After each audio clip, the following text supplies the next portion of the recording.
வணக்கம். இன்றைய தலவரலாறா நம்ம பார்க்க இருக்கிறது செங்கல்பட்டு மாவட்டத்தில் உள்ள பிவி களத்தூர்ல அமைஞ்சிருக்கக்கூடிய பொற்பதர் கூடத்துல இருக்கிற ஸ்ரீ சதுர்பூஜ கோதண்ட ராமரை பத்தி தான் பார்க்க போறோம். இது பாத்தீங்கன்னா செங்கல்பட்டுல இருந்து ஒரு 10 கிலோமீட்டர் கிழக்குல இருக்கு.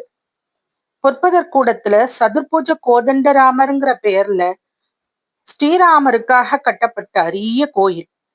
இந்த ஸ்ரீராமரோட அரிய அம்சம் என்னன்னா, அவர் தனது ஒவ்வொரு கையிலையும் வில், அம்பு, சங்கு மற்றும் சக்கரம் இதை ஏந்தியபடி 4 கைகளோட இங்க காட்சி அளிக்கிறார்.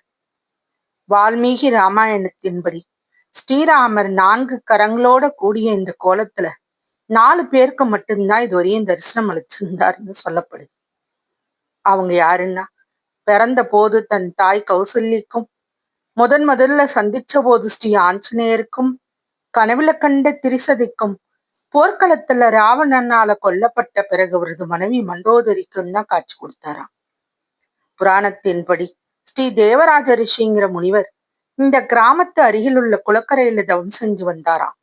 ராமர் ஸ்ரீ தேவராஜ ரிஷிக்கு சதுர்புஜ கோதண்ட ராமர் வடிவில தரிசனம் அளிச்சாராம். பழங்காலத்துல இந்த இடம் பிரபாத மகா தேவராஜபுரம்னு அழைக்கப்பட்டது. கோயிலுக்கு அருகில ரிஷி தவம் செஞ்சு கொண்டிருந்த குளம் இப்போது தேவராஜ புஷ்கரணின்னு அழைக்கப்படுது. இங்கு பாத்தீங்கன்னா ஸ்ரீராமர் 2 புறமும் ஸ்ரீ சீதா தேவி, ஸ்ரீ லக்ஷ்மணன் மற்றும் அவங்களுக்கு முன்னாடி பாத்தீங்கன்னா அனுமானோட காட்சி அளிக்கிறார். இந்த தெய்வம் மிகவும் அழகாகவும் வசீகரமாகவும் இருக்கும். ராமருக்கு முன்னால உள்ள ஆஞ்சநேயர் கீழ்ப்படிதலோட தனது உள்ளங்கையால வாய மூடியபடி மிகவும் பணிவான கோலத்துல ஸ்ரீராமரை நோக்கியவாறு காணப்படுவார். இத்தகைய மூர்த்தியை காண்பது ரொம்ப அரிது. இவர் ஸ்ரீ பவ்ய ஆஞ்சநேயர்னு அழைக்கப்படுறார். 5 உலோகங்களான ஒரு உற்சவர் அதோட சிற்ப வேலைகளுக்காகவே மிகவும் போற்றத்தக்கது. உற்சவர் முகத்துல ஒரு மென்மையான புன்னகையோட மிகவும் அழகாக காட்சியளிக்கிறார். உற்சவருக்கும் ஆயுதங்களோட 4 கை இருக்கு.